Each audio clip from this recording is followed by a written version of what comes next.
Welcome to the Lean Out Your Business podcast, a show dedicated to helping entrepreneurs accelerate business growth and simplify success. I'm your host, Krista Grasso, and I've been working with businesses for more than 2 decades to help them lean out and optimize what's working while eliminating anything that's not adding value. So if you are ready to get more time back in your day, more profit in your business, and to do business differently, growing and scaling on your terms, let's dive into today's episode. Hello, and welcome to another episode of the Lean Out Your Business podcast.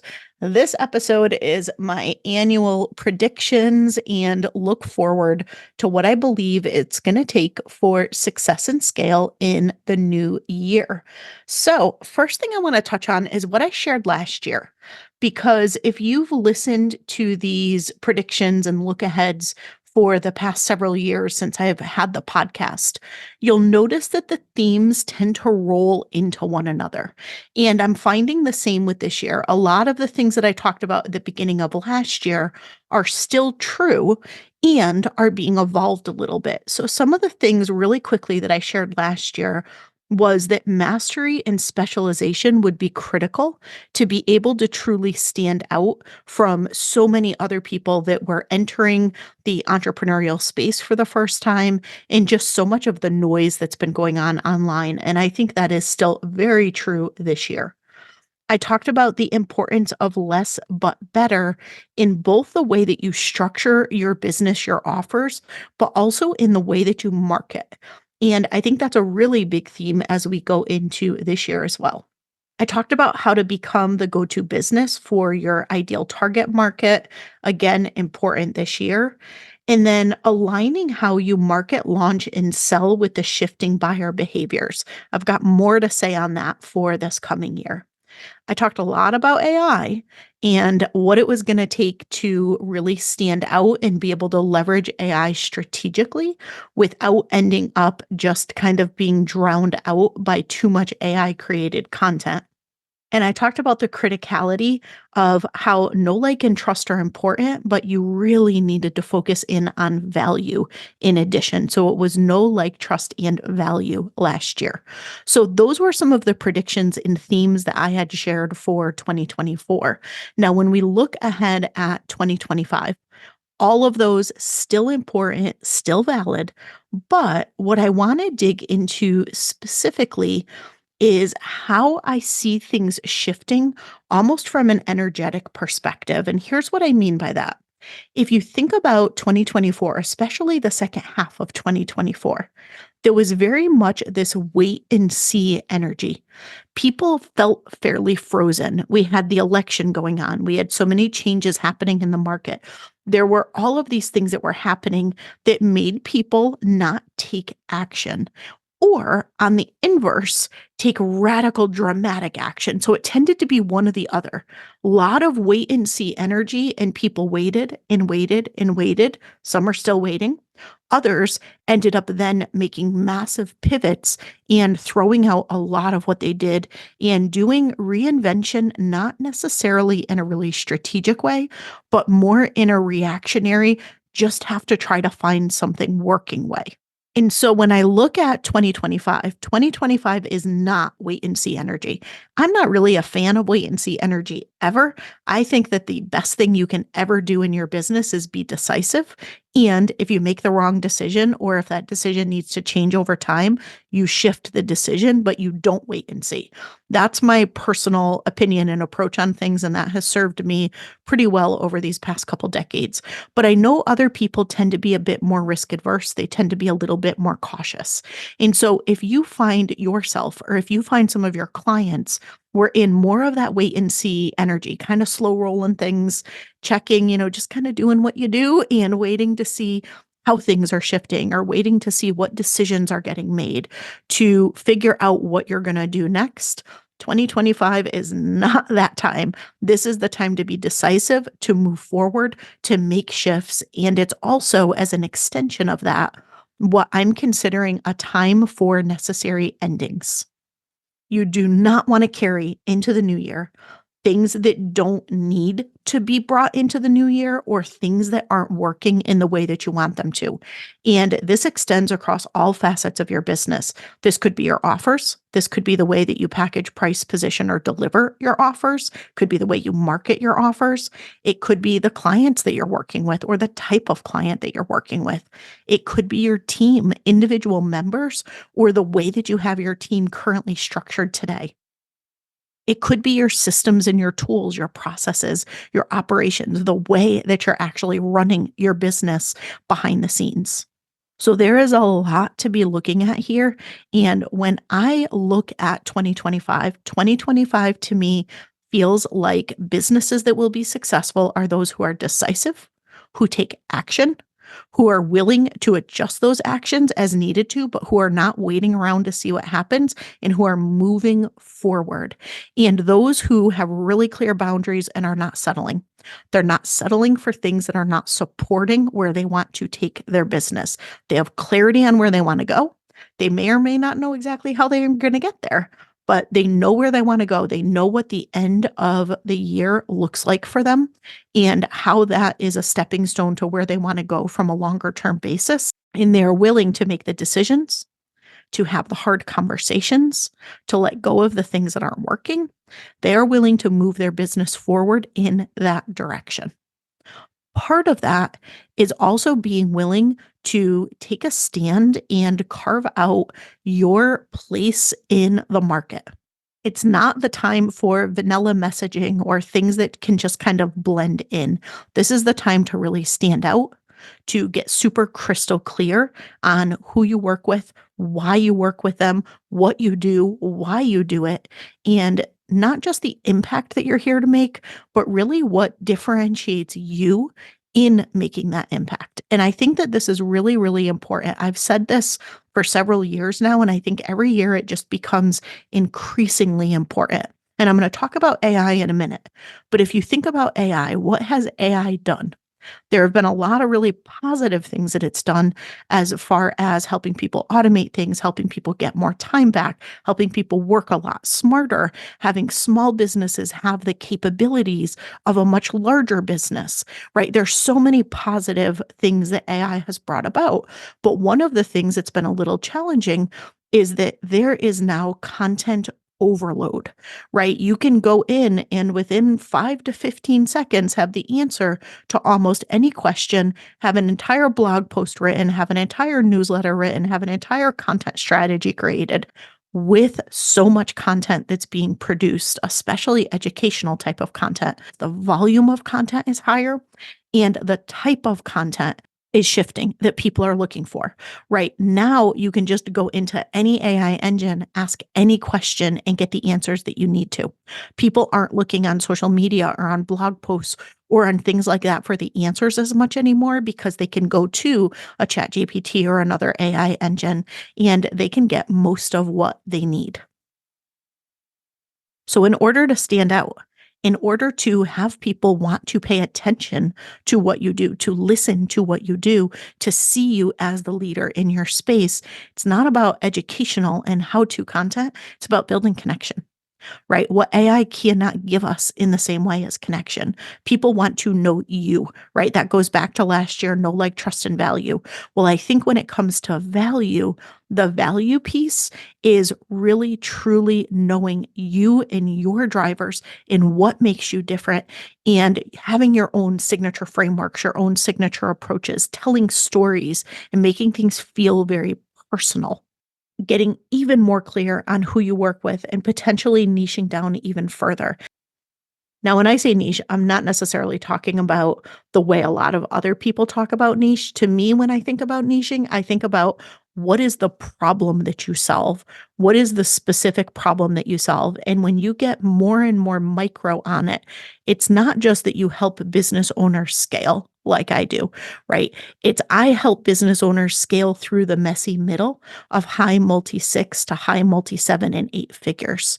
I help them eliminate all of the complexity and all of the chaos that they're facing in their business. And I help the founder for real get themselves out of the day to day, not what everybody else promises that gets people out of the the day to day that actually keeps them more stuck and trapped in their business, right? And what makes me different in how I do this, I've done this for decades. I've done this for decades for businesses of all different shapes and sizes, including Fortune 10 businesses, the largest businesses in the world. I have that unique vantage point of small business, large business, and really deeply understanding what it takes to scale successfully across all of those different sizes and scales of business. And there's very few other people that have that insight. And as a result, I've been able to develop a framework pulling from what works really well in large businesses, but adapting it down to meet the unique needs of a small business. So it's not overly complex. It's not too much. It's not too heavy, which is what I see in a lot of the other scaling frameworks and growth frameworks that are out there, right? So it's leaning into those sorts of things much more. It's being bold in stating your experiences and what makes you different and why somebody should listen to you instead of listening to the person next to you. Because anybody can sound really smart and really accomplished and really experienced with the help of their friend AI. But I know there are very few people in the world who have the type of experience and background and expertise that I do. And nobody else in the world has my frameworks. Nobody has my way of approaching things unless they are one of the people who are getting certified and licensed to use them, which I'm in the middle of doing now with my CSOO, Chief Strategy and Operating Officer certification. Right. And so these are the sorts of things that you want to be leaning into. So when you think in your business, what is your signature framework? What is your unique blend of experiences that makes you different from others? What are all those different facets of your experience? What's kind of the Venn diagram, if you will, of all of the different pieces of things that you've done throughout your professional career, your entrepreneurial journey, your passions and projects that you do for yourself? How does that all intersect into something that makes you stand out? And how do you lean into and share more of that as we go into the new year, including really focusing in, as I said, on connection, personal stories, client stories, helping people get to know you and what it's like to work with you or to experience and participate in your programs, in your services. Really creating that deep connection with people, because that is one of the things that will help you stand out in a very AI saturated content place. This is a year of digging your roots in deep into what you do, what you're known for, and who you serve, how you serve them. Now, that might be something that you know inside and out. If you've been in business for a while, you know what that is. But like the examples I was sharing earlier, really lean into that even more. And you want to be that go to person or go to business or go to service offering for one particular thing or one particular suite of things. You want to be top of mind for people. And this is part marketing and positioning, but it's also part just having that crystal clarity on exactly what you do and exactly what you offer for people, what problems you solve, and why they would come to you. And again, with there being so much noise out there and so much change, this will be super helpful for people to be able to refer you. This will be super helpful to stay top of mind.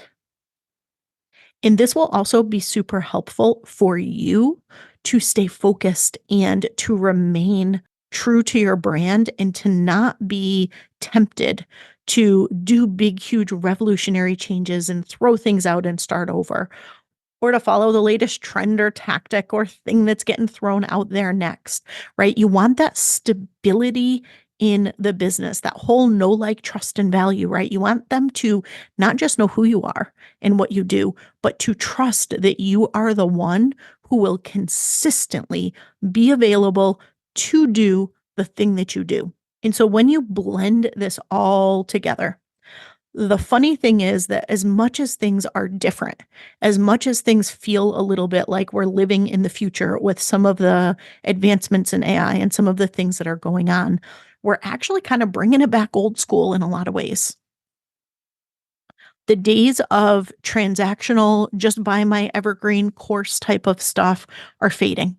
That is not performing as well. You've got to work so much harder for any type of transactional business model. I've never been a big fan of transactional business models in general, but they definitely have kind of run their course a bit. And it's very much about transformation, it's about personal connection. And as you look this year at your offers, at how you work with people, at how you support people, you're going to want to be shifting those to have much more of a human element to them, much more of a value based connection element. That could be connection with you, working with you personally, could be working with your team. It could be kind of borrowing your brain. So, somebody who comes to you for strategy, not necessarily to do something. Or it could even be a community that you create or an experience that you create for people. Information and education alone is not going to be enough. Yet we know that education is so important. So, what can you couple it with? What can you pair it with? Or how can you reimagine ever so slightly the offers that you already have, especially if you have some that are doing well?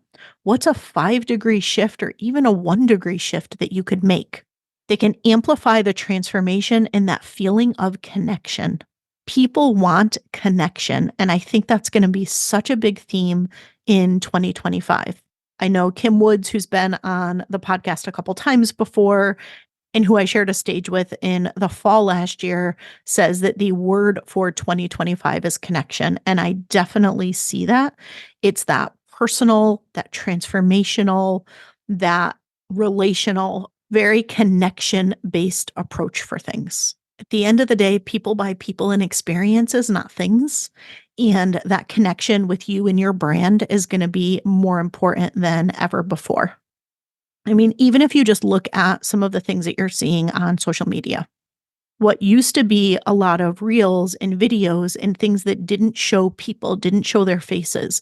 All of a sudden now it's people doing their everyday things, going to the grocery store, going to the gym, making a cup of coffee.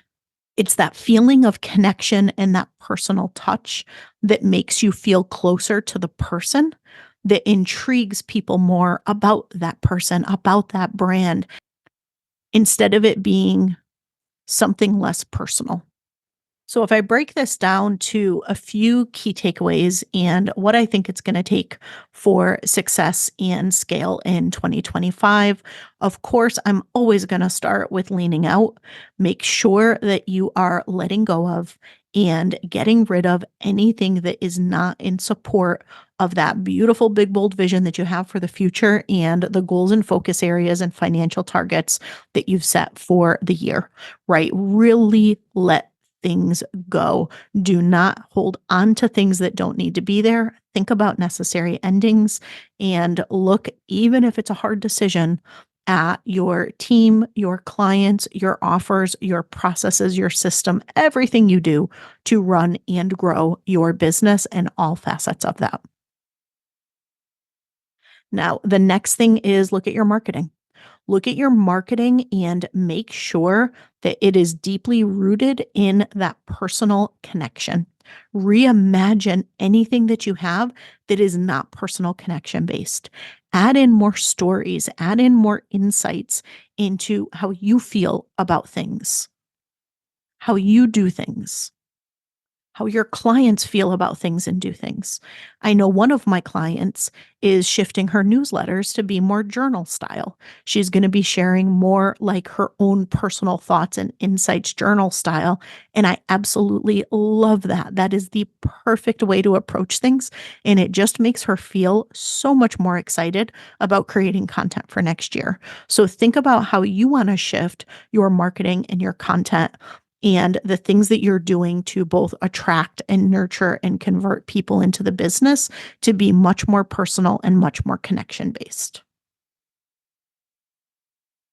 Look at your operations and reimagine them through the lens of automation and efficiency. This is where AI is beneficial. There is so much that AI can do to help you streamline things in your business, to get time back in your business, to simplify and systematize and remove manual activities that do not need to be done by or have you pay for a human to do. So, really invest in that. This is one of those things that will take some time and potentially money upfront to invest in, but you will get that back so many times over throughout this year and all throughout the years to come. If you want to stay competitive, you have to be leveraging AI. But notice I'm talking about AI from an operational perspective. I'm not talking about AI from a marketing perspective. So think about where it fits in your business and even beyond the use of AI, how can you make sure that you're running your business as efficiently as possible while making sure that you are delivering an exceptional client experience? Those are the sorts of things that are going to keep your profit up and that are going to keep your retention and referrals high.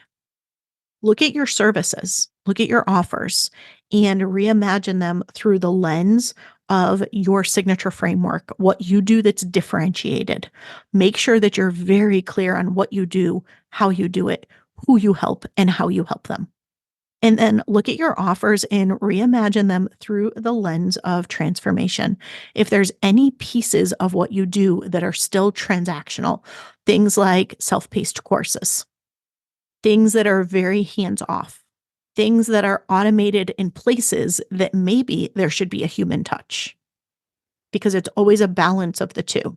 Make those small shifts and changes that are going to make them so much more valuable to your clients. That will both help with conversions, it will help with retention, but it will also help keep the brand relevant. And if you've been hands off for a bit, I know a lot of people have been kind of outside their business. They've had things running so smoothly that they haven't been too integrated with the delivery of their services and their offers. And all of a sudden, they're reintegrating back into their business because they've had to. I found so many people are genuinely enjoying this. It's reminding them of why they started their business in the first place. Now, maybe you are so far in it, you can't imagine being able to step away. But if you are that person who has stepped away for a while, think about, is there something that you can do to reintegrate in, even if it's just hosting an event or hosting a roundtable or doing something for people to have more access to you.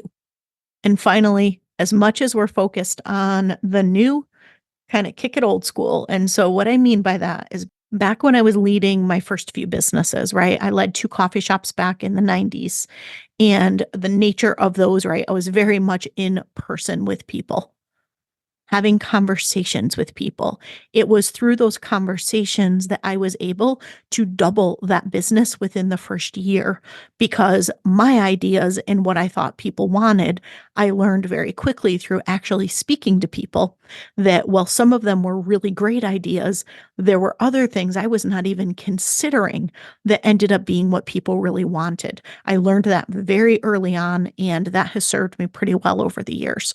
So talk to people, go old school and have actual conversations with people. When I looked at marketing, right, I put ads in local newspapers. I printed out flyers and put them up around town.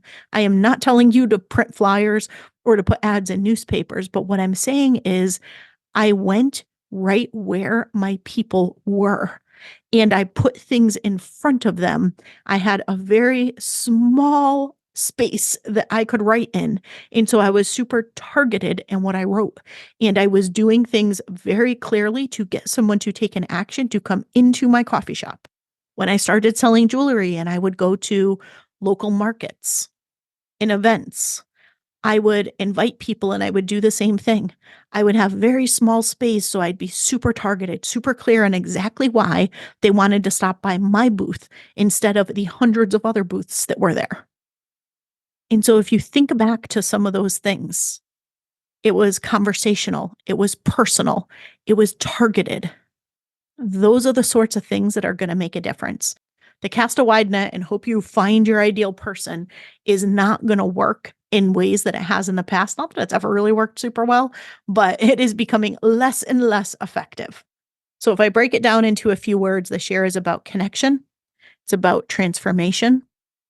It's about differentiation, and it's about embracing the old school foundational things that work and that are going to continue to work no matter what happens in the market, no matter what new trend or new tactic comes out.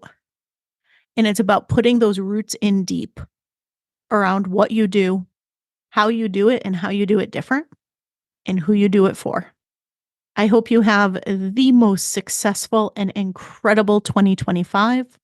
If you enjoyed this episode, please share it with someone who would benefit from hearing these strategies to set themselves up for success and scale this year. I will see you again next week.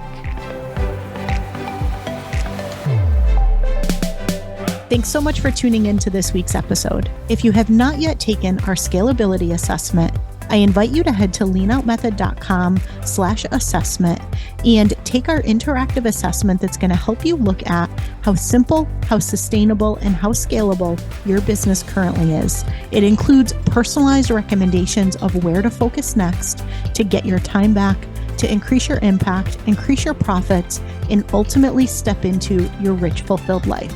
And finally, we'd love to see you inside our signature program, Simplify to Scale. You can head to leanoutmethod.com/ops to find all of the details on how we can help you uplevel your operations and get out of the day-to-day of your business.